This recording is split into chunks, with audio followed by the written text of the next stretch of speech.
I just asked this question to myself: will our Singapore metropolis will collapse? Will our metropolis collapse just because of our humane response to the death penalty? And why should our success be tainted with this cruelty? And from there, I started the death penalty campaign. And from there, I had a lot of problems.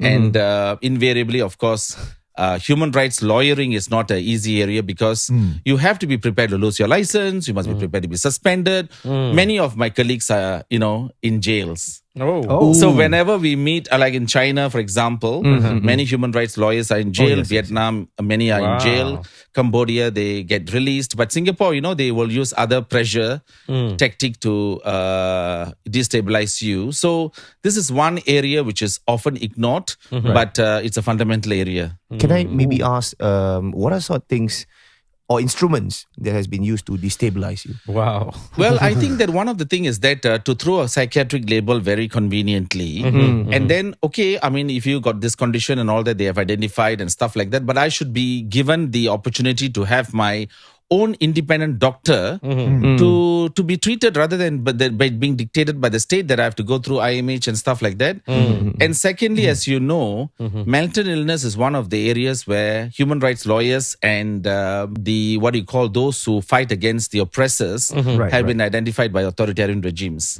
So, and also, I even have to get my approval from the AGC and stuff like that. In fact, they just got an undertaking from me that I will not practice for law for another year. Wait, what does that mean? Sorry. For a normie like me. For me, that means I cannot practice law for a year.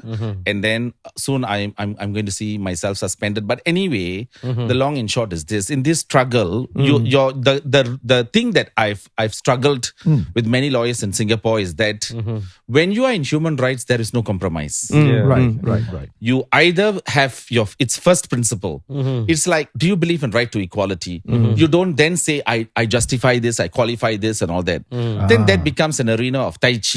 Then you go into Chari Makan lawyering and stuff like that. So you got to be very strict about it. And I remember one of the nights I saw on your Facebook, you were at the bus stop doing a vigil starting at midnight, I think, for someone who was on death row and was going to be hung at 6 a.m. in the morning. So why don't you talk us through what goes to your mind when you organize something like that? When you're standing at a bus stop, waiting and praying for this person that you know is going to be executed in a few hours. Actually, that's a very, very... I think it's a very good question, and it's an important question also, which stirs my conscience and soul and my memories, because at that point it was like I was coming back to practice. Everyone was warning. You left practice for a few years, then you come back, you want to get into trouble and stuff like that. But I just can't understand that execution, that's taking place there. And then it's just so meaningless. So I just went there. It was just a decision made on the spot. And then I just did whatever I could, because that decision, that execution news of that came late to me. And then when I was outside Changi prison, the crowd was about 10. But when I finished, it was like 1,000. Wow. People turned up, It was mainly the Malay community in Singapore because of the personality was involved. And then, and I had like 100 views, but towards the end, it was like to collect total, it's about 500,000 hits. Wow. Yeah. So that many people actually were engaged in that. Yeah. This incident was when, Raman? Like a few years ago? 2017. So you remember that 3-4 particular years, case? Yeah. That honestly astounds me. He stood at the bus stop. He started alone, I think. Yes. And then people start thronging there.